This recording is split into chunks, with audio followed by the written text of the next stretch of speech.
Hi everyone, Rebecca the Ghost Guide here. I am here at the Wilmington Railroad Museum. Now, if you are on my Patreon, you get all of this released uncut all at once. If you're following me from YouTube, you still get some pretty good content, though it's going to be a little bit cut down and it's going to be released on a weekly basis. As many of you will know, I used to work here and now I am here on a volunteer basis just because I loved it so much. And we have learned a lot of ghost stories while being here. I've also been live here numerous times on TikTok, and that is going to be on my YouTube if you want to check that out. I'm actually going to be joining up with Kid, that's KYD, who also works here at the museum, and we're going to be telling you some ghost stories. And if you're on Patreon, you're going to get a chance to do some reading as well, and we're going to be able to review that together via the workshop later on in the month. So this was requested by the Patreons, just all at once, a bunch of stories all at once, and I'm super excited to be able to share this with you, so let's go.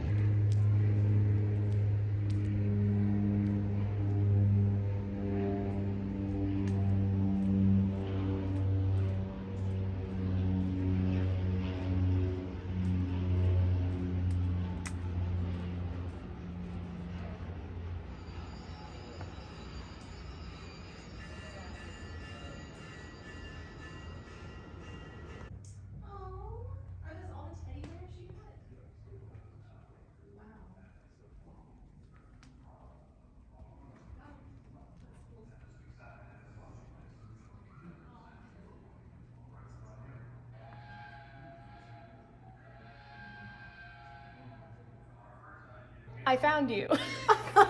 You found me. I just walked in here and you're like, hey. Just creeping. Yeah, It's being spooky. it's cool. It's Kid, can you reintroduce yourself to the folks? Of course I can. Hi, I'm Kid. I also go by Spooky. Either one is fine. I am a fledgling medium, and I am also a full-time professional artist, and I do the social media for the Railroad Museum. And you know so much about trains. I know a lot about trains. All the train facts. Yes. You and I met when we did an investigation here before I started working here, and your psychic sensitivities are a little bit different from mine. Yes. So I know you're clairaudience. How does that work, and how much more do you have? Just all of this stuff. So with my clairaudience, it's interesting. I know a lot of people are familiar with their third eye, but I use what I like to describe as my third ear. And it's sort of inner ear hearing. I have two little, I guess, branches with my clairaudience. One is like, I hear things. Love that. Things. Sorry. Okay. We're trying to not freak out people. So, We can also go elsewhere. let's go elsewhere. Okay, we're gonna go elsewhere. Sounding schizophrenic. We're back in here because we don't want to freak out the guests. Yeah. Like, a lot of people here will talk to you about the spiritual activity if you ask, but we just don't really go out. Yeah. If someone asks when they come in, I will tell them everything. Otherwise, I'm just kind of like, it's a fun secret. You'll find out eventually. Yeah. We're not here to freak people out. So. Exactly. With my clairaudience, I kind of use my inner ear, which is like a third ear to me, and my outer ear. Some things I hear that maybe Rebecca doesn't hear. Yeah. And it sounds like You it's literally happening. do. Yeah. Yeah. It sounds like it's actually happening, like a regular non-paranormal sound. And then other times it's more of, I guess, a combination of cognizance and clairaudience, and that's more the inner ear. I get a feeling of a sound, if that makes sense. I know I'm hearing something. Sometimes it feels like TV static in my ear, but with my claircognizance, I kind of figure it out. Love that. We are in the Children's Hall. It's a super cool place. Like, it's fun for everybody, honestly. There's a model layout there, Lionel, and then there's that was always my favorite thing to do at like the dentist's office and stuff. I'm doing an ASMR video here soon, so. Love that. Love that. Everybody, you should be following the Railroad Museum. Yes. What is the handle exactly? Wilmington Railroad Museum. Okay, done. Wilmington Railroad Museum. So Yes. easy. So Yes. easy. That's on TikTok, right? It is. It's on TikTok, and then I'll probably have the ASMR video on a personal YouTube venture soon. But if you want to get the little sneak peeks, follow us on TikTok, Wilmington Railroad Museum. I post cool things on there. Train facts. Train facts and memes. So we came back to the start to let the guests do what they do. And there's the lobby there in case you were wondering. And we're actually gonna go into the theater where there's like some introductory videos, but I remember during, it was the last live with Kat when she was in town that we had some cool things happen in there. So we're gonna go in there. So typically that would be happening. I think we can mute that. In here typically is where there's a woman who, what, you looked into the research? Yes, there's 3 women founded this museum, which is pretty cool. She's in, if you haven't picked up on her already, she usually sits back there. Yes, you are being filmed. She like sat up straighter. I respect that, ma'am. Could you say your name, please?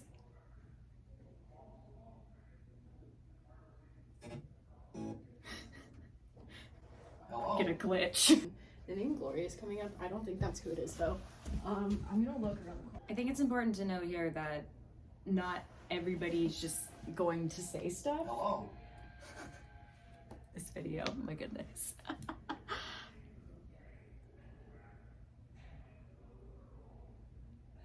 Yeah, I'm personally not getting like an outward name though.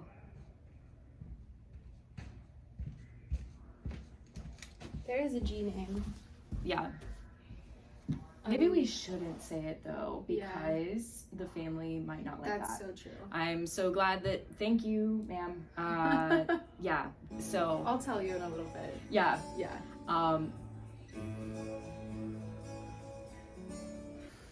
Thanks for joining us in this theater. Thank you for, we appreciate not saying your name, and I respect that because you have living relatives. This is true.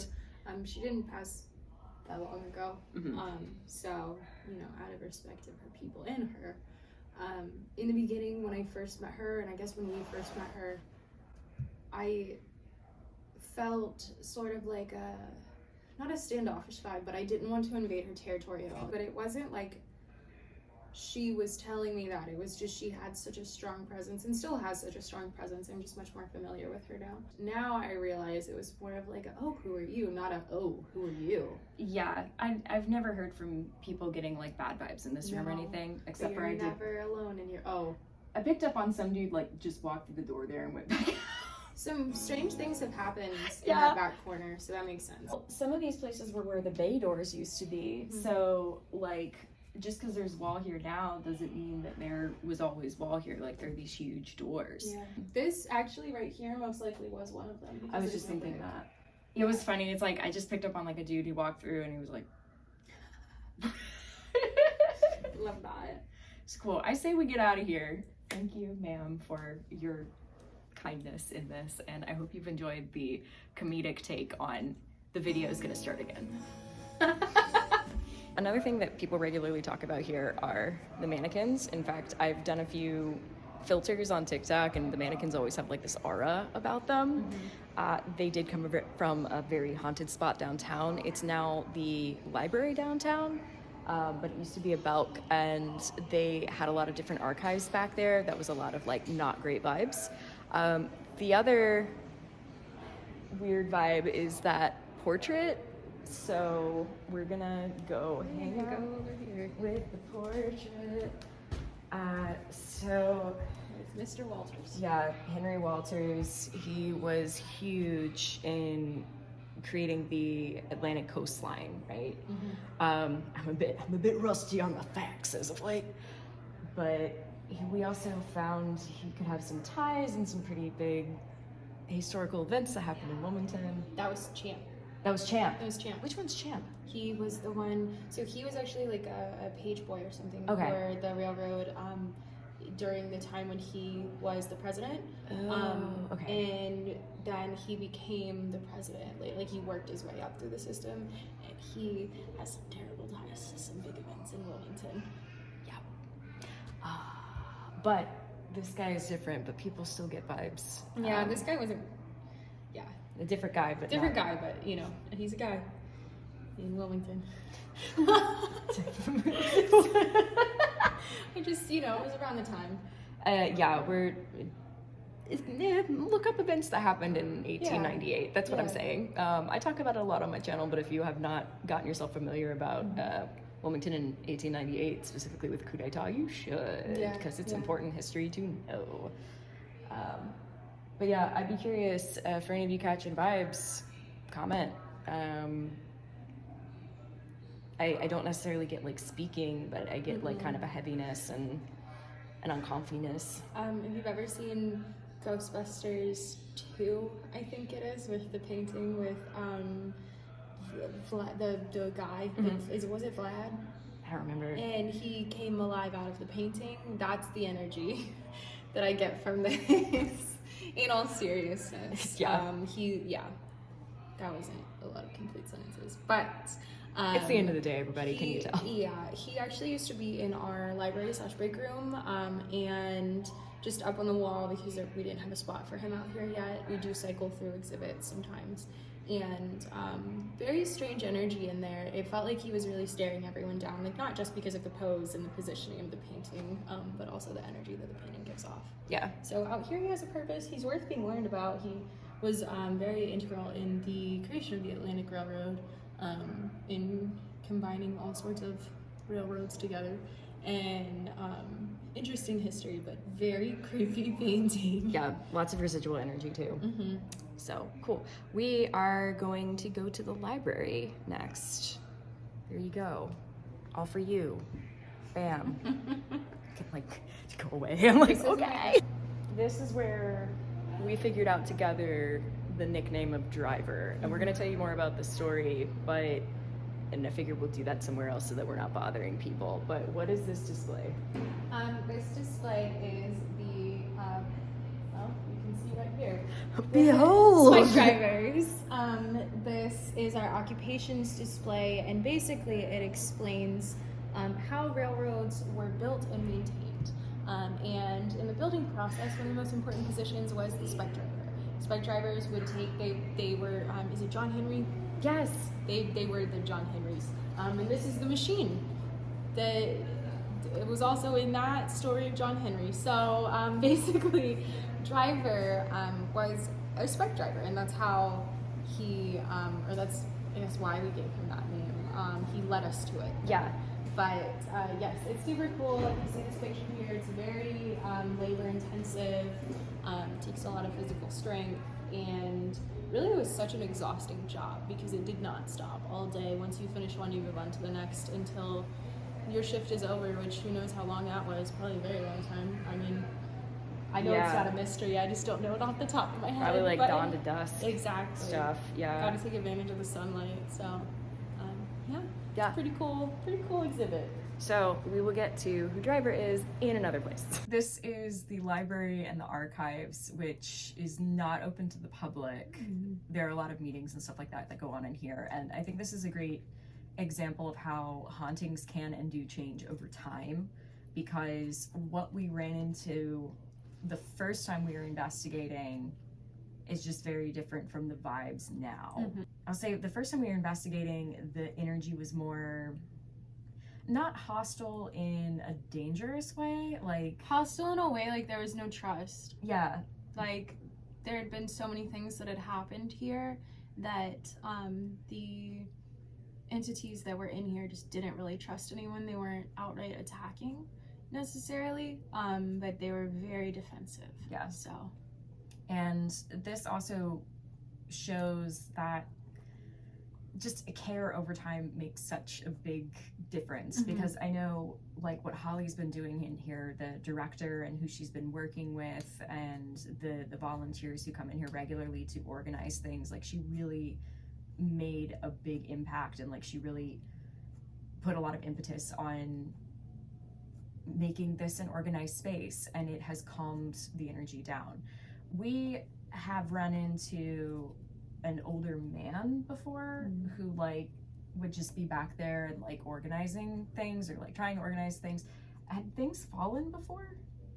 Okay. Yes. And it was usually like, I think I had really just one significant thing fall. Something else, I will admit, probably could have been a draft. But one of them was not. It was some hats that we had back there that were not properly organized. It this museum has been through not many hands, but more hands recently than in the past. We had one director for decades, and then after he retired, we had sort of a transition director, and that director's goals were to push things forward without stepping on toes. And then the director after that was able to push things forward even more, and there were less toes to be stepped on because people understood we needed to move into the future. So one of our goals was to organize our archives properly. And I was in here sort of cataloging things, and I put a box up and it was perfectly balanced. And I had taped on the list of what was in it with its archival numbers, and the hats on top just slipped right off. So, and then it turns out about a week later, I realized they were not labeled properly before they went into their archival box, so they were archived wrong. So that was quite helpful, but I do think it was that guy that's in here. I think that he was probably some sort of like file clerk back when this was a warehouse, and he did not enjoy seeing even maybe some of his papers in a disarray and just not cataloged the right way, not in any official system that we could really use to look things up. That brings up another point too. So the railroads used to, like, basically Wilmington was a port city and it was a railroad city. So this building and then a bunch of other buildings around were all railroad buildings, though when the railroad moved down to Florida, they moved their headquarters down to Florida, it took a third of the town with it. Wilmington barely survived. Yeah. And you see that with a lot of buildings nearby, they've been demolished or they've been entirely turned into other things. Even with the hotel across the street, it's called a loft. You see a lot of spirits who are kind of looking for a new home, and a lot of them wind up here because it's familiar. Even though a lot of the building has changed, there are familiar spirits here. There's the familiar air of appreciation of trains and interest in that, and it's really become this cool kind of hub, a protected spot for all of them. It's also the most original building left of the Atlantic Coastline buildings in Wilmington. All but 3 were torn down, and now one of them has been completely gutted. The only thing that's original is the exterior brick, and it's part of the hotel. And then the other one, they built a hotel on top of our sister building, which is also a long warehouse. They built a hotel basically on top of it. So only the front facade sort of deal is original. They do have the bay doors inside where it's a convention center, but we really were striving to preserve everything that we could in this building so that it would be original, and I think that some of the spirits that realized that appreciate that too. They had a familiar place to go to. So. Thank you so much for watching, and thank you to the Wilmington Railroad Museum who lets us come in and film this content for you. Be sure to come back next week. We will be returning to the library. We're going to be talking about Driver, and we're going to be going to the creepy hallway with boils and backwards knees, guys, plus the 2 public restrooms, which are both haunted. If you love Kid and want to support their work, I cannot recommend them enough. Do check them out. As a reminder, if you want to watch all of this at once uncut at the beginning of each month, that will be on my Patreon. And until next week, I hope you have a great week.